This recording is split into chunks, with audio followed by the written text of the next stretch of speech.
औज़ुबिल्लाहिमिनश्शैतानिर्रजीम बिस्मिल्लाहिर्रहमानिर्रहीम। अस्सलाम वालेकुम। आप देख रहे हैं उर्दू एस्ट्रोलॉजी और मैं हूँ एस्ट्रोलॉजर अलमास यूनुस। आज एक बड़ा फैसला आया और उस फैसले में पीटीआई को उनकी मखसूस नशिस्तें जो हैं वापिस दी गईं।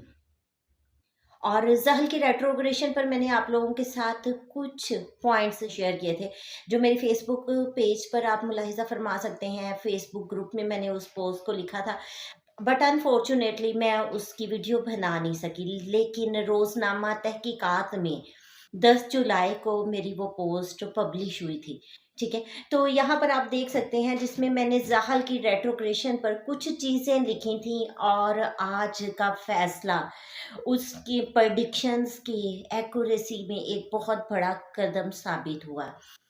अगर आप लोगों ने वो पोस्ट पढ़ी है तो आपको पता होगा कि उसमें मैंने वाज़ेह तौर पर लिखा था कि ज़हल की रेट्रोग्रेशन जो कि 29 जून से स्टार्ट हो रही है और 15 नवंबर तक रहेगी।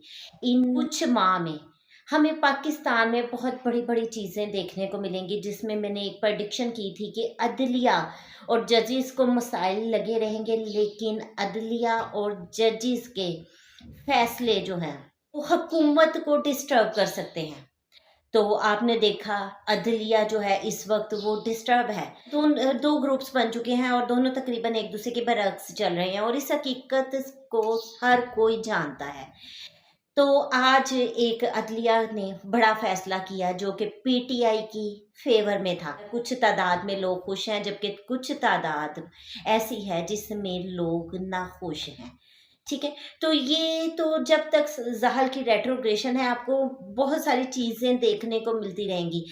फिर यहाँ पर मैंने एक और प्रेडिक्शन की थी कि वुज़रा और सदर इन लोगों को माज़ी के वाक़यात डिस्टर्ब कर सकते हैं। तो देखें, माज़ी में एक इवेंट हुआ, इलेक्शन हुए और हर कोई जानता है, जिसमें मैंने बड़ी वाज़ेह प्रेडिक्शन दी थी कि इस वक़्त इलेक्शन का होना काबिल कबूल नहीं होगा। पहले तो मुझे इलेक्शन नज़र नहीं आते और अगर होंगे भी तो वो इस तरह के होंगे कि उसके रिज़ल्ट्स को तस्लीम नहीं किया जाएगा।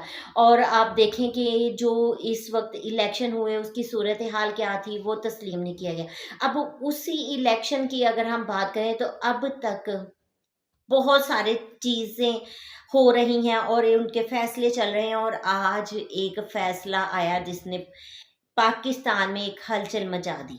कुछ लोगों को वो पसंद आया, कुछ लोगों को नापसंद आया। अब बात ये आती है कि क्या बाकी की प्रेडिक्शंस जो मैंने सैटर्न की रेट्रोग्रेशन पर की हैं, वो दुरुस्त साबित होंगी? तो मुझे फ़ौरी तौर पे मैसेज रिसीव हुए कि आप प्लीज़ इसकी वीडियो भी बना दें। बहुत सारे लोगों ने पोस्ट नहीं देखी, तो चलें मैं आप लोगों के साथ एक दफ़ा फिर अपनी प्रेडिक्शंस शेयर कर देती हूँ।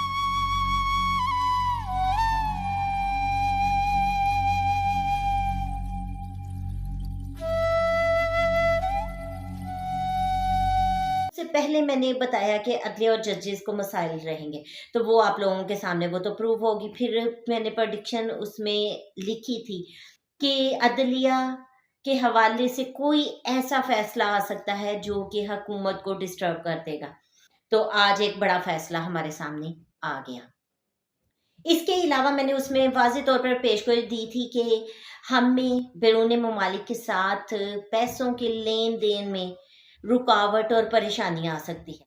वुज़रा और सदर को सेहत से रिलेटेड इश्यू हो सकते हैं, उन लोगों को अपनी सेहत का बहुत ज़्यादा ख़्याल रखना चाहिए।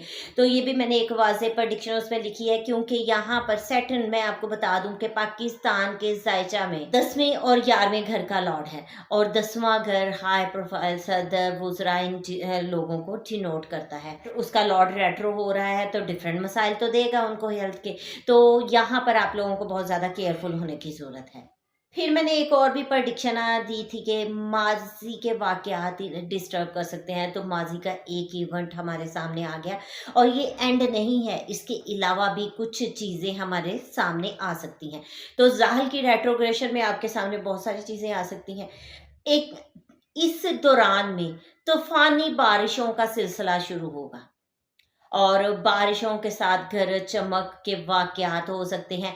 इस पे मैंने आप लोगों को बहुत वाज़ेह तौर पे बताया था कि इस मंथ में मून जो है बुर्ज जोज़ा में तुलू हो रहा है और जोज़ा हवाई बुर्ज है। जब बारिशें होंगी तो उसके साथ हवाओं का चलना और हवाओं के साथ जो है इलेक्ट्रिसिटी के इशू हमें आएँगे, क्योंकि मरकरी पूरी तरह से डिस्टर्ब हो रहा है और जोज़ा जो है मरकरी का घर है। मरकरी हमारी इलेक्ट्रिक सिटी को डिनोट करता है, तो सैटर्न रेट्रोग्रेड है, उसके भी साथ में हम लेके चलेंगे तो यहाँ पर ये डिफरेंट किस्म के आपको प्रॉब्लम्स फेस करने पड़ेंगे। इस ड्यूरेशन में स्टॉक मार्केट हमारी डाउन रहेगी। हुकूमत को मेगा प्रोजेक्ट स्टार्ट करने में बहुत ज़्यादा मसाइल का सामना करना पड़ेगा। हुकूमत मेगा प्रोजेक्ट पर काम नहीं कर पाएगी, उनके रास्ते में दीगर एक रुकावटें आएंगी। बैरून ममालिक के साथ हमारे ताल्लुकात कशीदा हो सकते हैं और बिलखसूस ये ताल्लुकात कर्ज़ों के हसूल के लिए या कर्ज़ों के रास्ते में कोई रुकावट डाल सकते हैं। इस वक्त मुल्क की ज़रूरत को पूरा करने के लिए मुल्क के असासाजात को फ़रोख्त किया जा सकता है। पार्लियामेंट और ब्यूरोक्रेसी में डिस्टर्बेंस लगी रहेगी। अब वो भी एक तरह से एक कदम उठा लिया गया है। पार्लियामेंट डेफ़िनेटली जब मख़सूस नशिस्तों के लोग उठ के पार्लियामेंट में आएँगे ऑलरेडी वहाँ पर बैठे हुए हैं, वो बाहर जाएँगे तो वो दोनों पार्टीज़ के दरमियान एक इख्तिलाफ़ की सूरत-ए-हाल रहेगी। वैसे भी आप लोगों ने देखा है कि पिछले कुछ दिनों से बहुत ज़्यादा न्यूज़ मीडिया पर आ रही हैं कि पार्लियामेंट में डिस्टर्बेंस लगी हुई है। तो इस वक़्त ब्यूरोक्रेसी के लिए भी ये एक टफ टाइम है, ब्यूरोक्रेसी भी इससे बहुत ज़्यादा डिस्टर्ब हो सकती है। मज़हब और मज़हबी जमातों को लेकर कोई मसला सर उठा सकता है।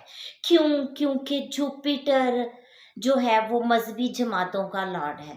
मज़हब को डिनोट करता है, अदलिया को डिनोट करता है और यहाँ पर हमने देखा कि सैटर्न की फर्स्ट एस्पेक्ट जो है जुपिटर पे, जो इस वक़्त टॉरस में बैठा हुआ है, उस पर जा रही है और ये चीज़ें जो है मज़हबी जमातों के हवाले से भी कोई स्कैंडल सामने लेकर आ सकती हैं। यूनिवर्सिटीज़ के हवाले से भी आपके सामने कोई स्कैंडल आ सकता है, कोई इश्यू बन सकता है और वो स्कैंडल सोशल मीडिया की ज़ीनत भी बन सकता है। बाकी अगर आम आवाम की बात की जाए तो आम आवाम में मैंने उस प्रेडिक्शन में बड़े वाज़ेह अल्फाज में लिखा था कि जो फीमेल्स हैं उनको गायनी से रिलेटेड इश्यूज़ होंगे तो उन लोगों को बहुत ज़्यादा केयरफुल रहने की ज़रूरत है। उनको चाहिए कि सदकात वगैरह का प्रॉपर एहतमाम करें।